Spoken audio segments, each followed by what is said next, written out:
Boa noite a todos. Vamos dar início ao direto com a doutora Natália Belo. A doutora Natália é médica pediatra e vai estar connosco hoje a falar sobre a pediatria integrativa.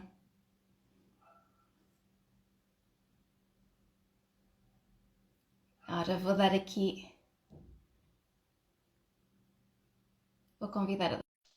Boa noite a todos.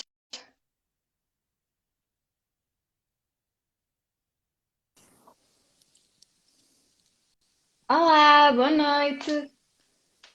Olá, está-me a ver, não? Ora, Ah, agora já está a ver, sim, estava agora aqui a sim. pensar. Olá, então, Colocada a imagem. Tudo bem, doutora? está tudo bem, consigo, está tudo bem? Também, também. Muito atarefada, muito complicado para conseguir estar aqui hoje. Complicado. Eu vou. Se ouvirem barulho, serão os meus filhotes que estão assim um bocado agitados hoje.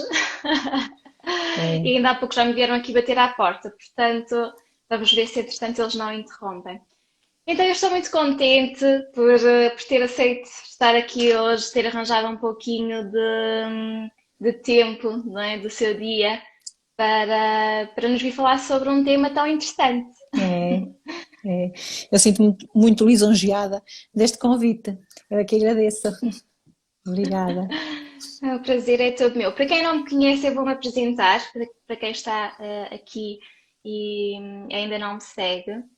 Eu sou a Catarina, sou formada em medicina tradicional chinesa e especializei-me dentro da área da saúde da mulher, sendo que neste momento basicamente trabalho apenas com infertilidade feminina e infertilidade masculina. E eu se calhar ia pedir-lhe para se apresentar, doutora Natália. Está bom? Eu sei que tem assim um currículo Eu sou muito Natália, vasto. sou Natália, sou pediatra, sou licenciada pela Faculdade de Medicina de Coimbra e fiz a minha formação a nível hospitalar durante muitos anos, aliás a minha base é hospitalar. Em 2006, 2007 saí do hospital e dediquei-me só à consulta privada e ao atendimento de nascimentos, bloco operatório, bloco de partos no Hospital da Luz. Entretanto, em 2018 formei uma clínica de medicina integrativa, que é a Clipe Natal, não é? E dedico-me de há uns anos para cá à medicina integrativa. Tenho várias formações, extra a pediatria convencional, não é? Entre elas a homeopatia médica, a psicogenealogia, leitura biológica, a teacher, entre outras. A parentalidade Constelações, consciente. constelações familiares, já estou muito contente porque finalmente recebi o certificado de certificadora de parentalidade consciente e estou muito feliz. É, Que é. bom, maravilhoso, maravilhoso. E eu fiz o convite, eu conheci, cheguei até si aqui nas redes sociais, não é? Que as redes sociais têm esta coisa maravilhosa de nos colocar perto, de outras pessoas, e eu cheguei até si nas redes sociais e através de um direto.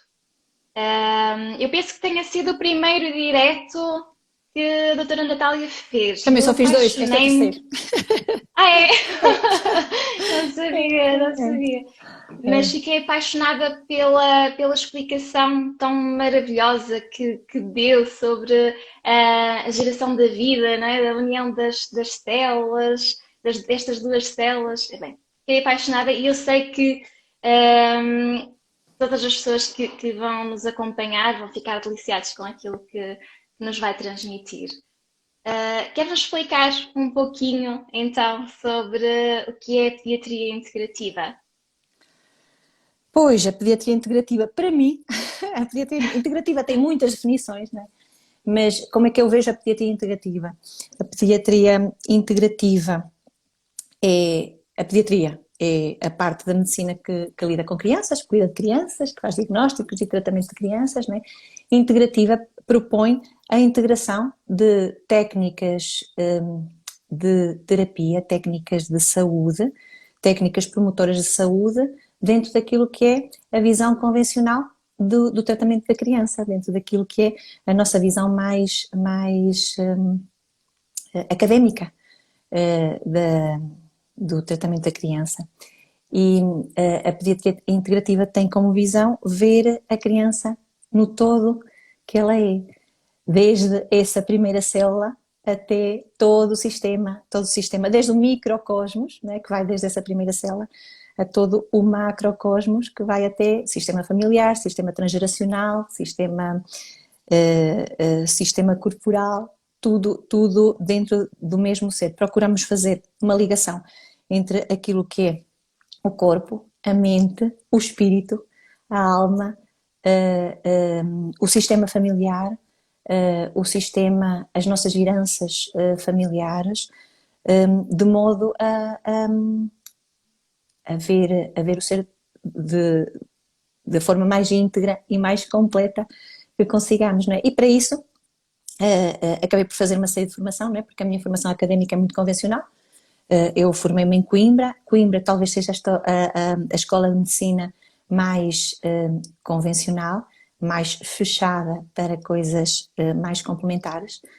E eu gosto muito de utilizar o termo complementar, não gosto muito de utilizar o termo alternativo, né? Porque acho que todas as técnicas de cura se complementam-se e de facto a minha caminhada dentro desta área começou muito pela prática de consultório privado e por perceber que a utilização de protocolos transversais para toda a gente não se adaptavam à maioria das necessidades reais das pessoas cá fora, não é? Era muito fácil trabalhar e fazer aprendizagens através de protocolos, era muito fácil fazer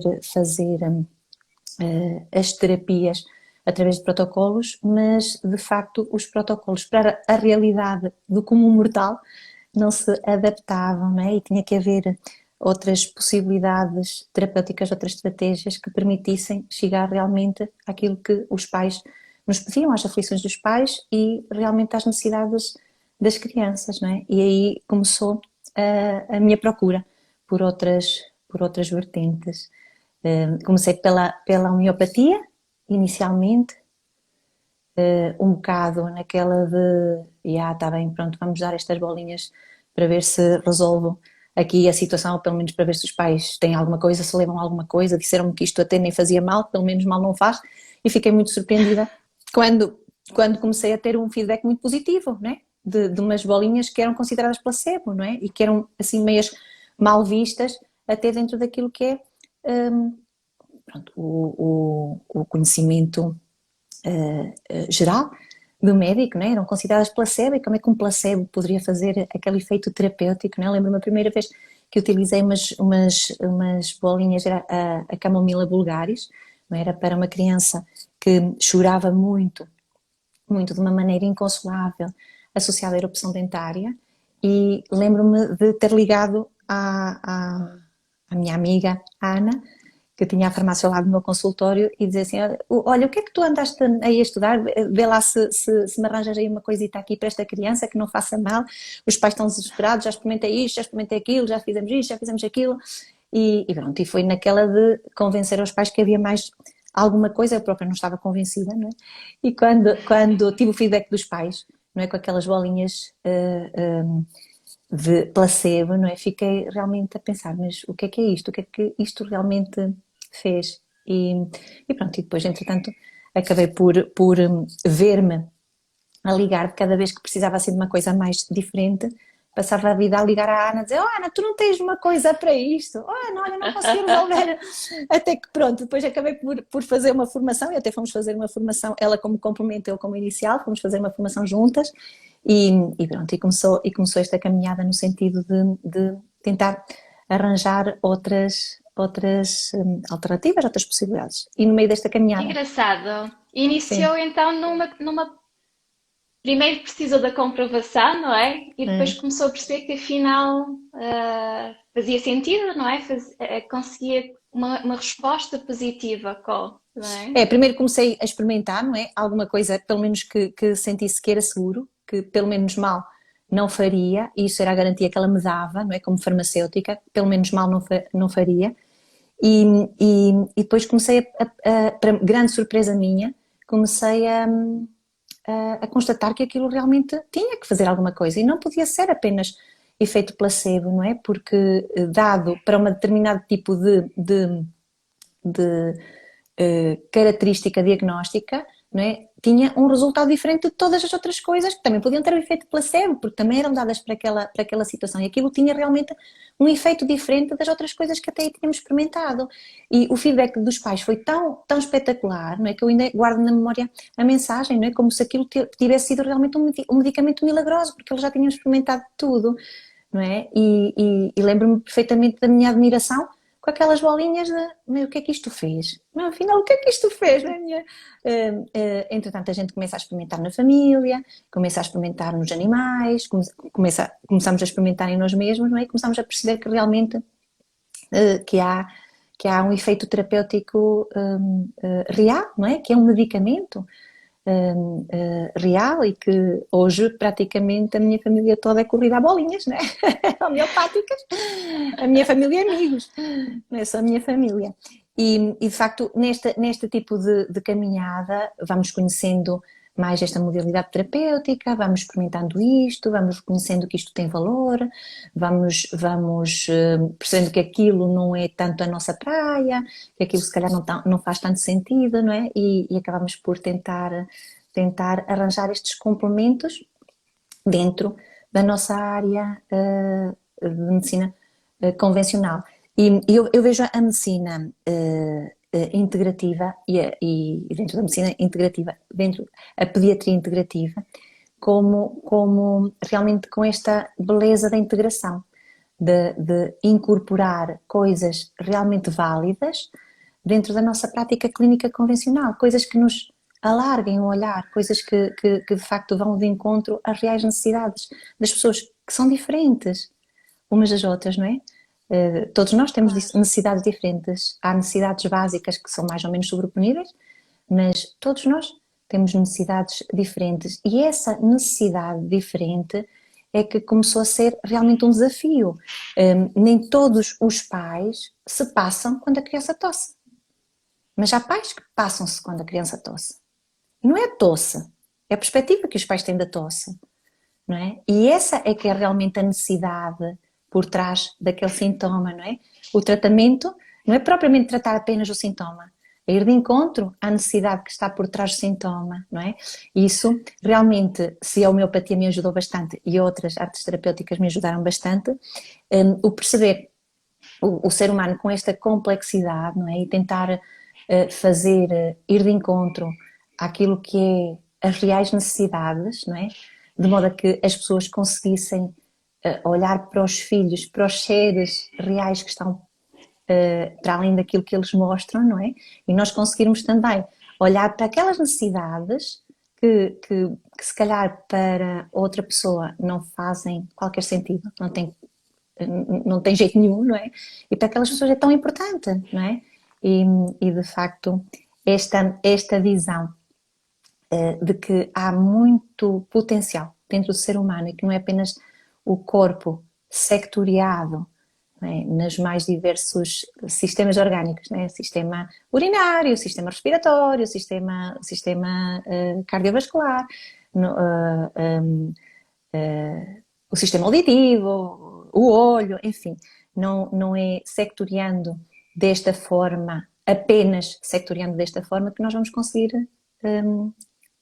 corrigir o todo, não é? E como, por exemplo, a homeopatia trata um microcosmos, não é? Vai à célula dentro daquelas medidas indosiáveis, que picogramas, femtogramas, nanogramas, não é? Que são exatamente como as nossas citoquinas ou como as nossas hormonas funcionam e dá resultado, não é? Ou como a acupuntura, presumo eu, que não é, que vai ainda a uma coisa muito mais interna, não é? O átomo, não é? Que está por dentro da molécula, não é? E que vai ao nosso microcosmos, e como eu expliquei nessa live, como eu expliquei na live seguinte, que também fiz alusão a essa primeira célula, não é? Temos uma informação pluripotencial nessa primeira célula que está em cada uma das nossas células, não é?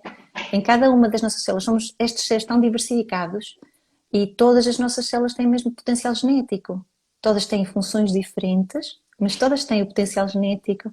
E se nós realmente conseguirmos tratamentos a nível da célula, conseguimos chegar a todas as outras células, conseguimos chegar ali àquele cerne, conseguimos chegar a todas as células. Eu estou já a falar da célula no que diz respeito à homeopatia, não é? Mas no que diz respeito à acupuntura, eu acho que ainda é mais profundo, não é? Porque vai ao átomo, não é? Aos eletrões, aos prótons, não é? Trabalha com energia, não é? Com veículos de Exato. energia. E, e, e nós podemos ir subindo do microcosmos, não é? Que tem todo o nosso perfil genético, todo o nosso potencial, não é? Até por aí fora, não é? Vamos das células, depois dos sistemas orgânicos que trabalham em rede, depois vamos para o corpo em geral, depois vamos para a aura corporal, não é? A prânica, o reiki, depois podemos ir subindo para o sistema familiar, não é? O macrocosmos, não é? Depois podemos trabalhar com Feng Shui, não é? A nossa casa e podemos trabalhar com a astrologia, não é? Eu não tenho formação, mas sei que há potenciais de cura em todos estes tipos de vertentes, não é? E, e, e realmente não podemos negar, não é quem mais nega que é mais sábio, não é? Exatamente. E de facto já vi muita gente dita incurável que teve curas absolutamente milagrosas, inexplicadas e que de facto quando a gente rebusca a história que esteve por trás destas curas incuráveis, a gente percebe que não são incuráveis. Há coisas que as pessoas procuram, não é? E que fazem ressonância cá dentro, não é? E que pode ser do micro até o macro, não é? Somos muito mais do que apenas este corpo, não é? Que é tratado por coisas externas, não é? Medicamentos, vacinas, ou que é passível de ter doença apenas por coisas externas, não é? Nós temos aí a Covid, não é? Que é o paradigma disto que eu estou a dizer, não é? Se um vírus realmente provocasse uma doença única, não é? Todas as pessoas que tinham o vírus tinham uma doença única, não é? E a gente vê que a variabilidade é muito grande, não é? É preciso que o vírus esteja ali para se chamar Covid-19, não é? Para se chamar doença Covid, mas na realidade há coisas para além do vírus que não depende apenas do vírus, há uma realidade interna, não é? Que permite que aquilo que contacta com essa realidade interna não dê absolutamente nada, dê apenas uma constipação, dê uma constipação com falta de olfato, dê uma amigdalite, dê uma gastroenterite, dê uma insuficiência respiratória e dê morte. Quer dizer, não depende apenas do fator externo, né? Há um conjunto de coisas que, que são mais internas do que externas, não é? E de facto, eu penso que o caminho é realmente em cada vez mais haver pessoas a praticar esta complementaridade, não é? E a perceber o ser humano com esta complexidade, não é? Tão grande e a perceber que o nosso potencial é muito maior do que aquilo que nos querem fazer crer, não é? Exatamente. Até porque lá está, ainda há pouco tocou num ponto que eu encontro muito em gabinete, que é, por exemplo, os casos que são classificados como infertilidade sem causa aparente. Eu costumo dizer, não existe isca, não existe infertilidade sem causa aparente. Então, há sempre uma causa por trás, não é? Muitas vezes não existe um bloqueio físico, mas a nível energético ele está lá e por isso é que muitas vezes esses casos são reencaminhados para a medicina tradicional chinesa ou outro tipo de terapias complementares, porque são coisas que se processam de uma forma mais sutil, não é? E este aqui é apenas um exemplo, mas acontece em inúmeras, não é? não, o facto de existir alguma alteração não significa que essa alteração tenha que ser sempre uma alteração física, porque nós somos muito mais do que esta estrutura física, não é? E eu acho esta visão maravilhosa. Eu quando iniciei, quando eu inscrevi em medicina tradicional chinesa e seguia muito a linha da acupuntura médica. Então sempre que me falavam da questão do qi, energia e, bem, assim, ok, está tudo bem, sim, mas acabava por fugir um bocadinho porque estava muito direcionada para a área científica. Então, a área científica, aqui sim, eu estou a fazer este tipo de estimulação, te coloco aqui uma agulha, este tipo de estimulação é esta raiz nervosa que eu estou a estimular, ok? E com o passar dos anos, eu lembro-me que se calhar talvez no meu terceiro ou quarto ano, eu já estava em prática clínica há uns dois anos, se calhar, e, e é que eu comecei a validar a questão da energia, porque comecei a sentir que os protocolos, não é, não têm a resposta tal e qual como vem no livro, não em todos os casos. Não é? Então há casos em que sim, que aquilo vai funcionar muito bem. E há outros casos em que nós vamos precisar de aprofundar ou ter um tipo de intervenção um pouco mais ampla, não é? E é curioso ver essa similaridade, pá, da profundidade É, de ser.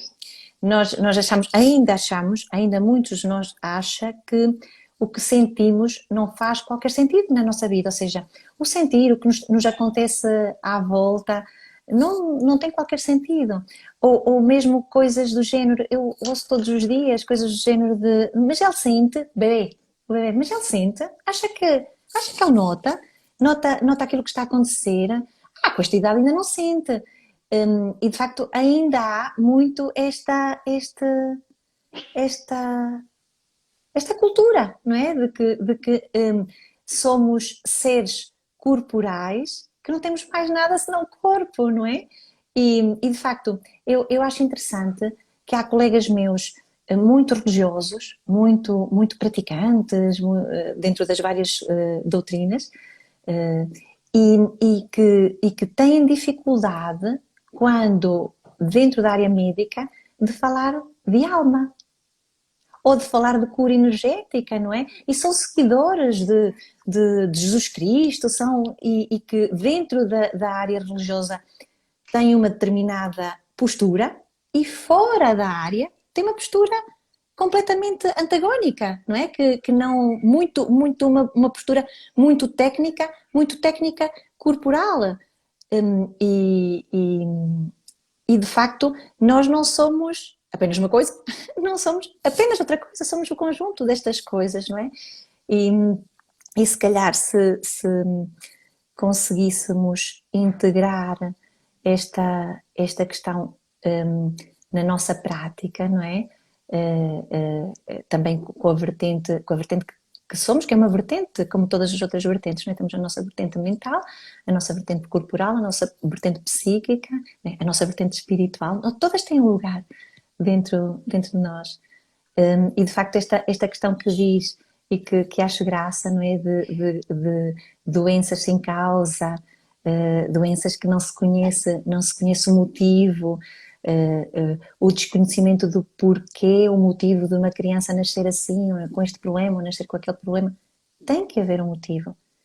Tem que haver um motivo. Sempre que a gente não consiga ter conhecimentos neste momento para perceber o motivo que está por trás de determinadas coisas, é uma coisa.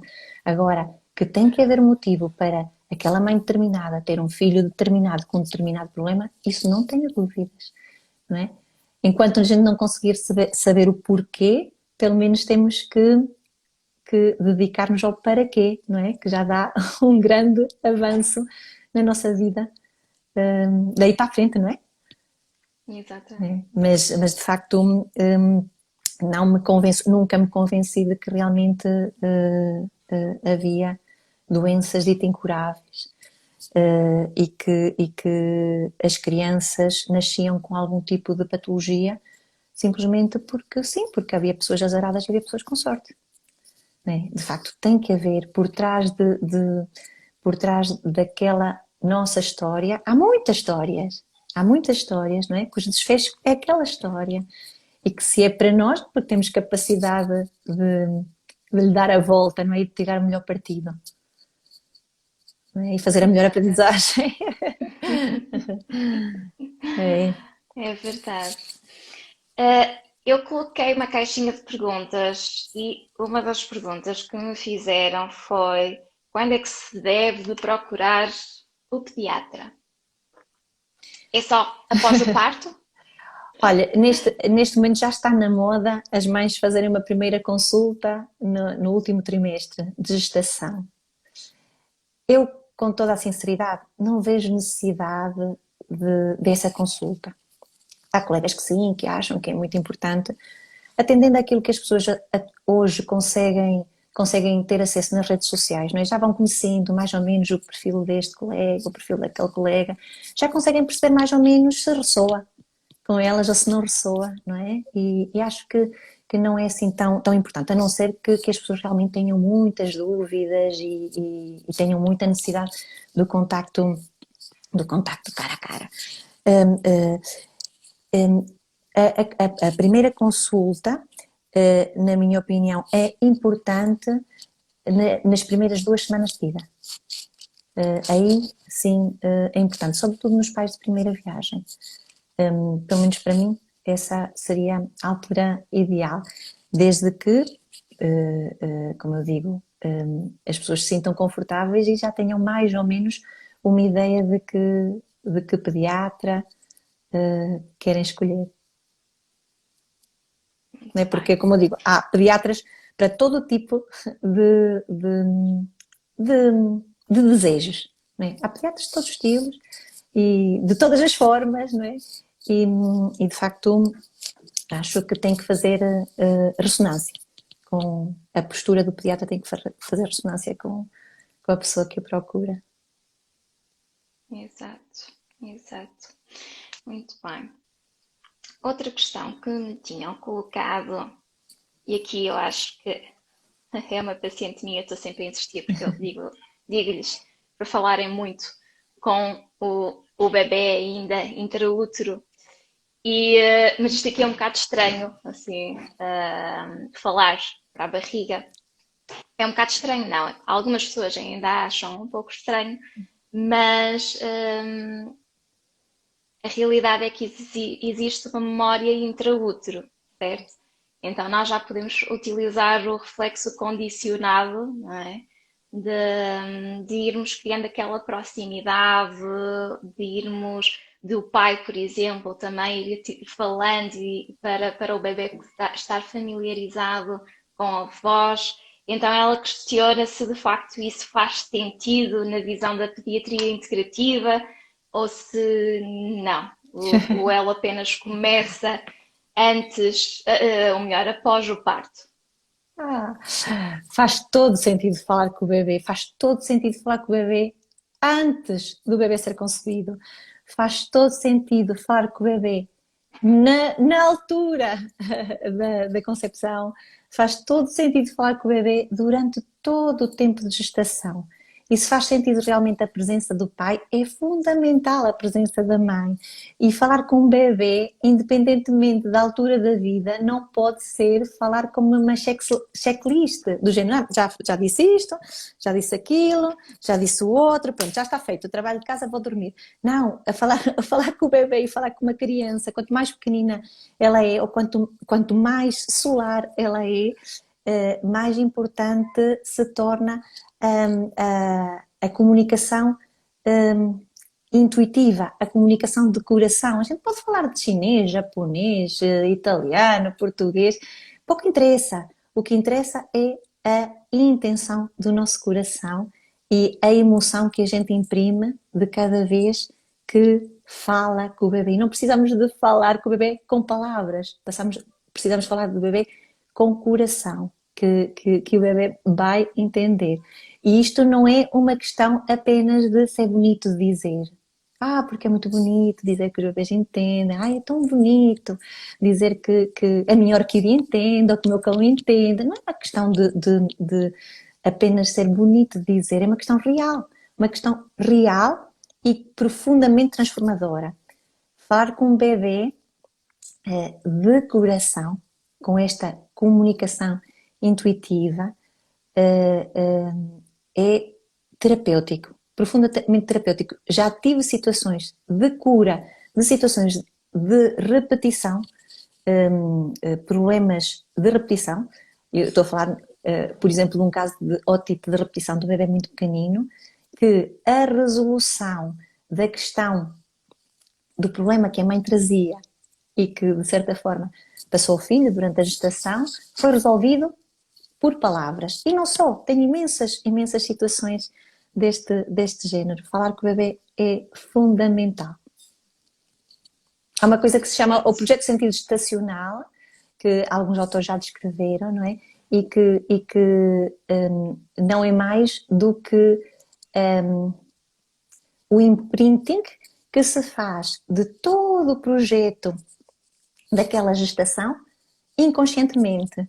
Ou seja, o que antecedeu aquela gestação a nível inconsciente. 95% da nossa vida está determinado pelo nosso inconsciente. Há quem ache que nós não temos livre-arbítrio, porque o livre-arbítrio está condicionado pelo nosso inconsciente, que vai procurando as coisas de acordo com aquilo que reconhece.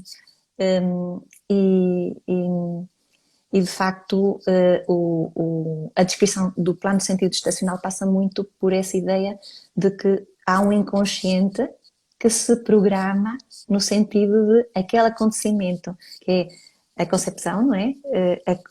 Ter lugar naquele momento específico, naquele ambiente específico e naquele ponto específico, não é?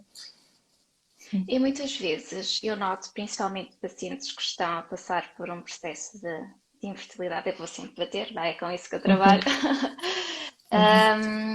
que utilizam como forma de proteção fazerem completamente o oposto, que é não criar expectativa, por exemplo, e isso também não cria um imprint muito interessante, não é? Não criar expectativa de a gravidez não vai acontecer, ou então aquelas pacientes que lidam com casos de abortos de repetição, de ok, veio agora o positivo, mas não é, vou estar aqui quase toda a gravidez, só acredito no final. Então estamos a passar uma memória não muito interessante.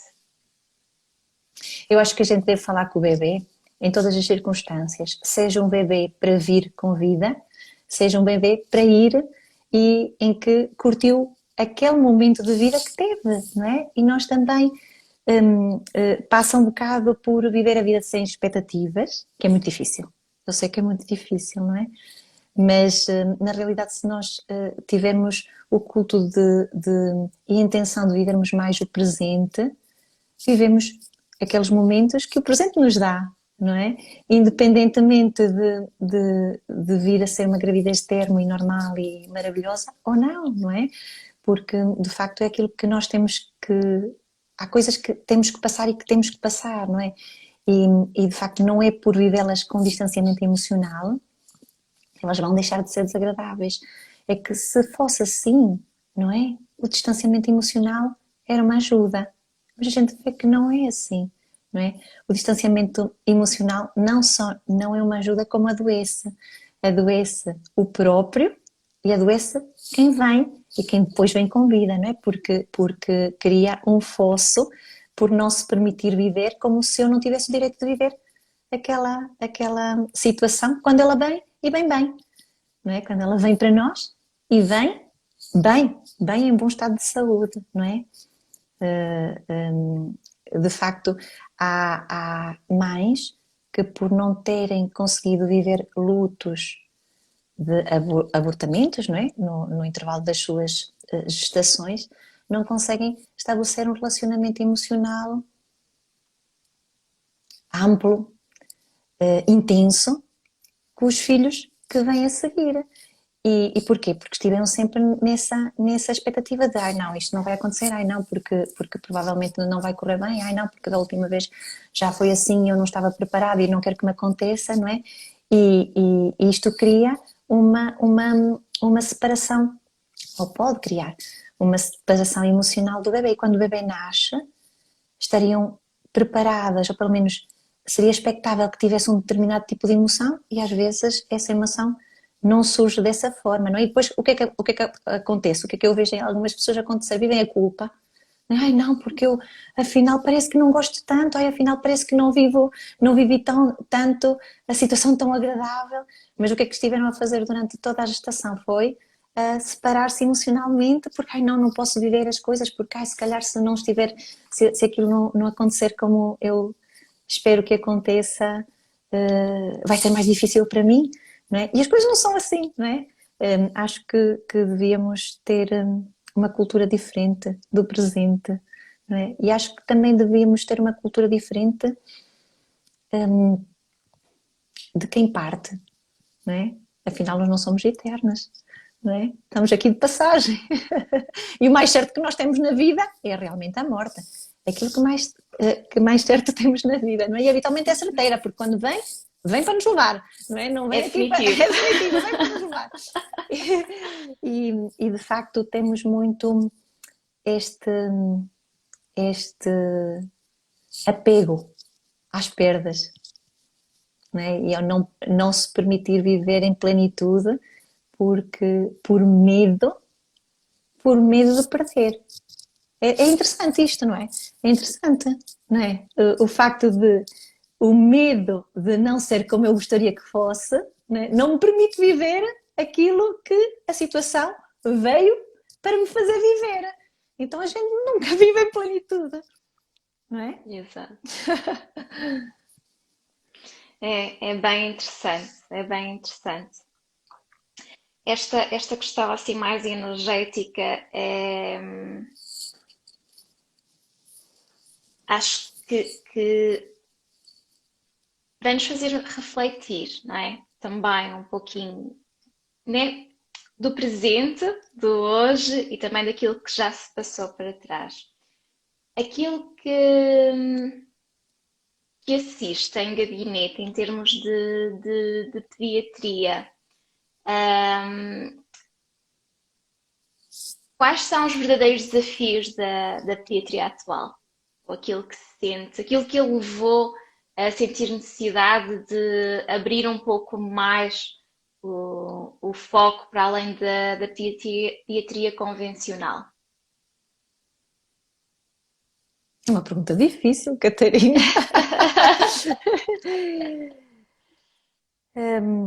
Eu penso que o maior desafio da pediatria atual, o maior desafio da medicina atual é,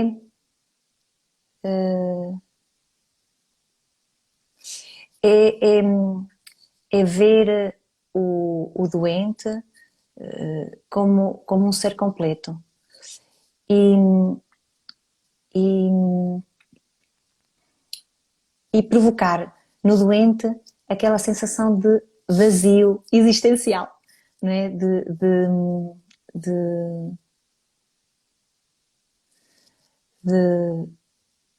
afinal é só isto, afinal mas eu já experimentei isto e isto não deu resultado, não é? Aquela sensação de se calhar estou sozinho, não é? Se calhar estou sozinho. E, e o maior desafio, na minha opinião, da medicina atual é chegar ao outro com a arte que deveríamos permitirmos-nos fazer ou ter, não é? Porque hoje em dia, aquilo que eu vejo e que me cria muita tristeza é aquilo que eu chamo de medicina defensiva, não é? Medicina protocolar, cumprem-se protocolos, não é? Porque se realmente alguma coisa falhar, foi o protocolo que falhou, não fui eu, não é? Não me permite muito pensar na divergência dos protocolos porque é aquilo que eu tenho que cumprir, não é? E tenho que cumprir um protocolo porque me tenho que defender enquanto profissional de saúde. Ai, se eu não fizer isto, isto, isto e isto, posso ter problemas por isto e por isto e por isto, não é? Porque as pessoas estão sempre mortinhas para culpar e arranjar culpados, não é? E de facto muitas vezes não nos permitimos fazer aquilo que considerávamos de coração que devíamos fazer porque, infelizmente, trabalhar pela defensiva ainda é mais seguro, não é? O que é triste, não é? Porque devíamos ter a liberdade de nos exprimirmos, mas para isso também é importante as pessoas terem uma boa dose de entrega, o que atualmente, com o nível de desconfiança que existe nos cuidadores de saúde, não é? É complicado, não é? E é preciso haver uma entrega de par a par, né? Porque para um bom ato terapêutico é preciso realmente um profissional que a gente considera de confiança, com uma boa posição técnica, né? Um bom técnico e um ser humano, né? Que fala para outro ser humano. Não é? Não é apenas um técnico que fala para alguém qualquer, não é? É um ser humano que fala para outro ser humano. E, e, e de facto, penso que a medicina, ou que os profissionais de saúde ligados à área da medicina, podiam sentir-se mais livres se realmente as pessoas também não se desresponsabilizassem tanto do seu componente no sentido do processo terapêutico. Não é? Há pessoas, e eu penso que a Catarina também sente, que é como se nos entregassem assim, é para tu tomares conta. E ainda hoje eu falava disso Sim. com um casal, dizia assim, olha, há uns anos atrás eu tinha uma mãe que hoje em dia é minha amiga, mas que foi uma consulta assim horrorosa, porque ela fazia-me uma pergunta e eu disse, eu não sei como é que eu vou saber, o filho não é meu, a senhora é que sabe. E ela fazia-me outra pergunta e eu disse, eu também não sei isso. Eu não sei isso. Então, mas como é que eu sei quantos mililitros é que ele tem que mamar? O filho não é meu, a senhora é que sabe. E passei a consulta toda nesta coisa a dizer, não, eu não sei. Ela saiu furiosa e foi dizer ao marido, eu não vou mais ao pediatra gastar dinheiro numa consulta para ela me dizer que eu é que sei tudo, não é? Não me respondeu a nenhuma pergunta. Não é? E de facto depois aquilo assentou, não é? E ela começou a perceber que aquilo não era para eu me demitir do meu poder, era justamente o contrário, é para lhe dar o poder a ela, não é? O poder da decisão, é porque na verdade as pessoas vêm, muitas vezes não percebem que estão a delegar, entregam, pronto, é teu, e não é nosso, não é? Até porque somos nós que passamos aquele bocadinho de tempo na consulta, são os pais que passam 24 horas, só 24 horas, não é? O filho é dos pais, não é? Nós podemos orientar e ajudar e dizer, olha, estamos a fazer bem, estamos a fazer menos bem, então a primeira consulta muitas vezes é uma consulta mais demorada, porque muitas vezes os pais pedem-nos conselhos, a gente precisa de aconselhar e precisa de orientar mais, mas eu digo sempre, nas próximas consultas, são vocês que me vão dizer o que ele precisa, não são vocês que me vão perguntar o que ele precisa, são vocês que me vão dizer, não, doutora, porque agora é assim, porque de facto é importante, sobretudo na primeira consulta, dar esse poder aos pais de que há um conhecimento que temos e que lemos e que temos, mas há uma sabedoria interna que tem que ser, tem que ser deixada brotar de dentro e para isso é preciso treinarmos uma capacidade, que é a capacidade de atenção. E a capacidade de atenção requer presença. Não é? Temos que estar presentes para estarmos atentos. E os pais dizem, se ele tivesse o livro de instruções, todos nascem com livros de instruções. É que todos nascem com livros de instruções, somos nós é que não temos capacidade de fazer leitura. Não é? Porque se realmente tivéssemos maturidade e serenidade, é importante estas duas coisas, maturidade e serenidade, para olharmos e dizermos, pronto, vou ler o teu livro de instruções. Porque o livro de instruções não é mais do que um código de barras que os pais podem ler, não é? E que o profissional de saúde pode ajudar a orientar, olha mais para esta barra, olha mais para aquela barra, podes fazer assim, podes fazer assado, não é? Damos um conjunto de soluções dentro daquele contexto que nos surge em consulta, mas que de facto é apenas um bocadinho, não é? Para o mundo todo, não é? que os pais têm no seu poder e que muitas vezes abdicam dele, né? E que é pena, porque, porque de facto é tão importante treinarmos a presença, é tão importante treinarmos esta atenção, é como eu digo, agora pôr as antenas no ar e o nosso radar para ver o que é que o nosso filho nos quer comunicar, porque de facto se nós gerarmos um ser durante tanto tempo, como é que, e se aquele ser nos sente, como é que nós ousamos pensar que não o sentimos? Ou que perdemos a capacidade de o sentir mal ele nasce, não é? Não, é todo impossível. Nós só achamos isso porque estamos cheios de medo e porque culturalmente nos fizeram crer e nos fizeram pensar que isso é assim. Mas não é assim, de todo. Né? De todo. Eu lembro-me de uma mãe que o bebê tinha 3 semanas de vida, ainda não tinha recuperado o peso de nascimento. E eu dizia-lhe, ai, tem que lhe dar leite de fórmula. E ela, tem que lhe dar leite de fórmula porquê? Ele está tão bem, ele mama e fica tão sereno, ele está tão... Mas ele não recuperou o peso do nascimento. Na realidade ele está bem, não está com características de nutrição, mas ele não recuperou o peso do nascimento e, teoricamente, ele deveria recuperar o peso do nascimento ao 14º dia de vida, ele já tem 21 dias, ainda não recuperou o peso do nascimento. E ela disse, mas eu não lhe vou dar leite de fórmula. E ele disse, olha, fica à sua responsabilidade, porque de facto isto já está fora do meu campo. E assim, mas como é que... Ela perguntava-me assim, mas como é que fica só a minha responsabilidade? Não pode ficar só a minha responsabilidade, porque na verdade, a senhora está a ver que ele está bem. Eu estou-lhe a garantir que ele está bem. Está bem, eu responsabilizo mais uma semana. Vai ver daqui a uma semana que a coisa está melhor. O que é facto é que uma semana depois, o bebê não só não tinha recuperado, não só já tinha recuperado o peso de nascimento, como já tinha passado de largo aquilo que era previsível. E isto foi, para mim, foi uma mãe, eu já vi milhentas pessoas, foi uma mãe. Isto aconteceu-me com uma mãe apenas, não é? E aquilo foi tão importante para mim, foi uma aprendizagem tão grande, não é? Esta comunhão de responsabilidade e de entrega, não é? E agora, quem é que sabe? E agora? Ai não vais fazer assim. Não, porque eu é que sei. Não, porque tu não sabes, não é? E esta com muito amor e com muito companheirismo e com muito acompanhamento, não é? E de facto, esta serenidade ensinou-me tanto do potencial que nós temos e que deixamos algures, não é? Algures, deixamos. Se calhar no dia da maternidade, não é? Quando o tivemos, deixamos, não é? E de facto, se uma mãe é capaz de dizer ao pediatra, não, porque eu é que sei, porque eu é que estou com o meu filho, eu é que sei o que ele tem e para mim ele está bem, porque ele faz isto. E com esta certeza, com esta serenidade, não é? De facto, nós todas temos este potencial.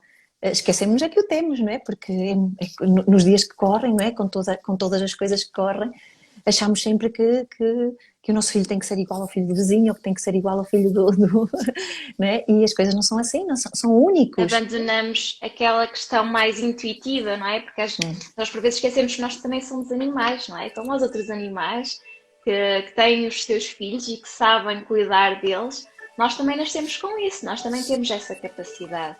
Não é? Vou aqui apagar uma coisa, um alarme. E às vezes esquecemos um pouco dessa parte. Eu às vezes vejo mães apavoradas com o momento do parto, mas para além do momento do parto, a segunda preocupação é e depois? Eu própria lembro-me de sair da maternidade com os meus 2 filhos e pensar, e agora? Agora sou tudo eu, agora a responsabilidade é toda minha, não é? E eu na maternidade, eu lembro-me que foi até curioso, porque eu parecia que fazia aquilo desde sempre, não é? De o dar de mamar, o de trocar as fraldas, pronto, todos os cuidados. A única coisa foi, como eram gêmeos, eu tive que instalar uma aplicação, porque às vezes eu trocava qual é que eu amamentei, qual é que... Pronto, então às vezes trocava assim um pouquinho. Então tinha uma aplicação para me orientar, para saber quem é que tinha mamado primeiro, qual era o peito que tinham feito, pronto. E aí a tecnologia ajudou-me. Mas aquilo para mim era tudo muito, muito natural. Mas assim que entrei no carro, tive aquele peso de isto aqui agora é para mim e é para toda a vida. E eu vejo isto aqui imensas vezes em gabinete, aquele receio de será que eu vou ser capaz de cuidar do meu filho? E eu costumo brincar e dizer, nós somos animais, Tal e qual, não é? tal e Nós qual. somos animais, então quando chega ao momento nós sabemos aquilo que é necessário fazer. Nós reagimos e às vezes até reagimos tão bem, parece que nem processamos muito bem aquele pensamento prévio de ok, é isto que eu tenho que fazer, então eu vou iniciar agora. Não, nós já estamos a iniciar. Não é? E só depois é que processamos e ficamos admirados connosco próprios, não é? De bolas, eu consegui estar à altura, eu A consegui probabilidade de reagir. ter um bebê perfeito é bem menor do que a probabilidade de perder um bebê, né? A probabilidade de ter um bebê perfeito, com a perfeição que é exigida, não é? Quando a gente estuda em biologia e quando a gente vê a primeira célula, a mórula, a blástula, a gástula, a implantação e depois todos os processos que dão origem à diversificação que nós somos, não é? Tudo tão síncrono, tudo tão fantástico, não é? A gente pensa assim, meu Deus, que maravilha! Se nós temos a capacidade de em nós se gerar uma coisa tão perfeita, uma vida tão fantástica, como é que depois que nasce o medo nos absorve, não é? E de facto, eu às vezes acho que devíamos ser mais animais e menos humanos, no sentido de que a humanidade muitas vezes é o complicómetro, não é? A parte mental, não é? O tico e o teco começam e pronto, e depois é uma confusão. Se agirmos só de acordo com aquilo que é o nosso instinto, se não estivermos ai não, porque agora o certo é, como se houvesse certo ou errado, não é? Há aquilo que nós podemos achar que faz mais sentido naquela altura, é? Mas há tantos errados que são certos e tantos certos que são errados, não é? O que é certo? Não é? Dentro da maternidade e depois vem a avó e diz no meu tempo e depois vem a mãe e diz ai não, porque o menino tem fome e depois a outra diz ai não, pronto, aquilo não é? Coitadas de nós, não é? De facto, se nos permitirmos concentrarmos-nos mais na nossa visão e menos nos nossos medos, não é? Acho que se nos conseguíssemos concentrar mais nesse nosso lado animal, mamífero, instintivo, acho que as coisas funcionavam bem melhor, bem melhor. De facto, o nosso córtex frontal, o nosso córtex pré-frontal às vezes complica um bocadinho esta, esta nossa visão, esta nossa visão instintiva, não é? Que de facto é preciso acolher, não é? Com mais serenidade. É. Tem aqui já um monte de comentários a elogiar a doutora Natália. Os meus fãs. Estava aqui a ver o último. Portanto, aqui o seu grupo de fãs, hein? É, é. Estava aqui a ver se consegui tirar. Bem, não está a querer sair. E só aqui para terminarmos, sente que muitas vezes tem que. Eu estou aqui a receber um pedido da Joana Martins Soares para participar neste direto. Foi erro, Joana? Ou querias fazer alguma questão em direto? Bem, hum, relativamente aqui à pediatria, sente que às vezes tem que tratar os pais, eu sem querer, sente que às vezes tem que tratar também, intervir muito mesmo às vezes até no emocional dos pais. O tratamento passa muito pelo emocional dos pais, e nem sempre só a questão é só o filho, a criança? Eu faço Pois. esta questão porquê? Eu faço esta questão porquê? Porque, por exemplo, no Reiki, não é? Embora não seja a minha área, eu Uhum. sei que muitas vezes fazem os tratamentos nos pais para tentar conseguir que, em termos energéticos, haja um reflexo nas crianças. Faz É assim, sentido isso? faz sentido, evidentemente que faz sentido, não é? A visão, a minha visão é muito sistémica, sobretudo num recém-nascido, sobretudo num recém-nascido que tem um problema de muito difícil resolução, não é? Para os pais, para o casal ou para a mãe, faz todo sentido.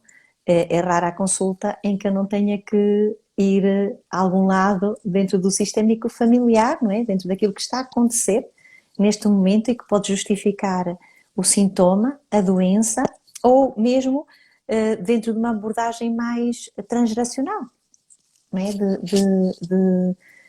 Pronto, não aconteceu consigo, aconteceu com a sua mãe, ou aconteceu com a sua avó, ou como é que foi. Agora, depende de um conjunto de sintomas, de sinais, não é? Porque há sinais que são mais corporais e que pertencem realmente mais à criança, não é? E nós temos que dar conta delas, não é? E há outros sinais e sintomas que são mais. Vai-se procurando de modo a encontrar a melhor solução e a melhor resposta, não é? Para a situação em causa. Agora, claro que é importante, sobretudo nos primeiros meses da vida, não separar, não fazer a separação do sistémico, do familiar e do emocional. Evidentemente, o emocional, a parte emocional materna é realmente muito importante e muitas vezes descodifica aqui um conjunto de sinais e sintomas, não é, de repetição, sobretudo nos primeiros meses de vida, nos primeiros 9 meses de vida. Já temos aqui um monte duas mães a referir que de facto a intervenção foi também bastante importante nelas, não é? Não só na filha, não é? Aqui no caso da Raquel e no caso da Maria Helena Matos. É, as minhas fãs. Muito bem. Muito bem, meninas.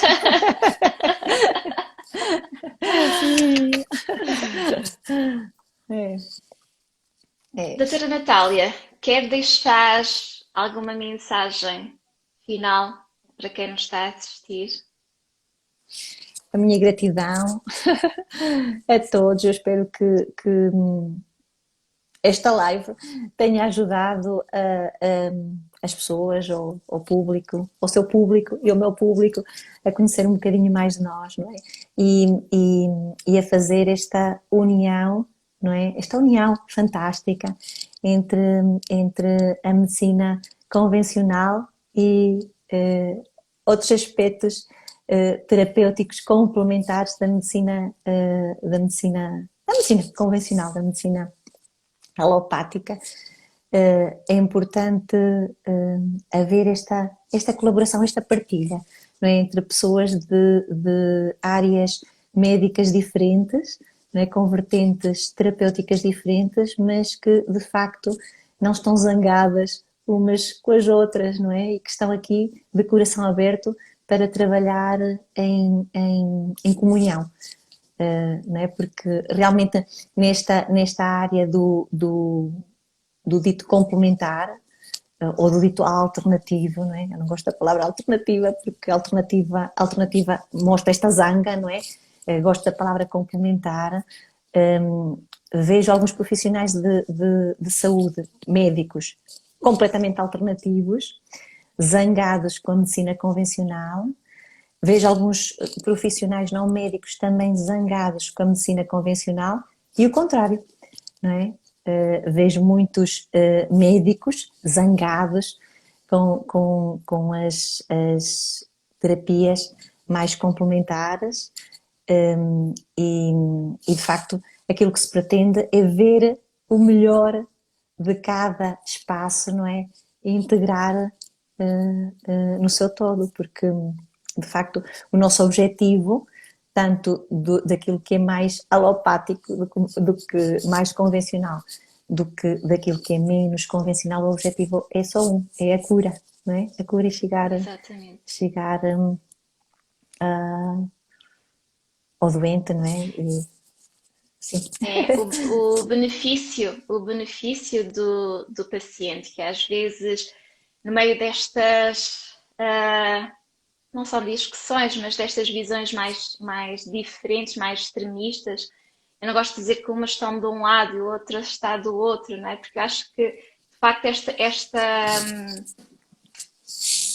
há esta necessidade de se complementarem, porque a verdade é que as pessoas necessitam do melhor e nem nenhuma delas, nem as terapias, nem a medicina tem uma resposta para tudo, não é? E aquilo que nós queremos enquanto profissionais de saúde é conseguirmos dar resposta ao paciente. Então, seja dentro de uma linha, dentro de outra, juntando várias linhas, não é? Que é o ideal. E por isso agradeço por estar aqui obrigada, hoje, Catarina.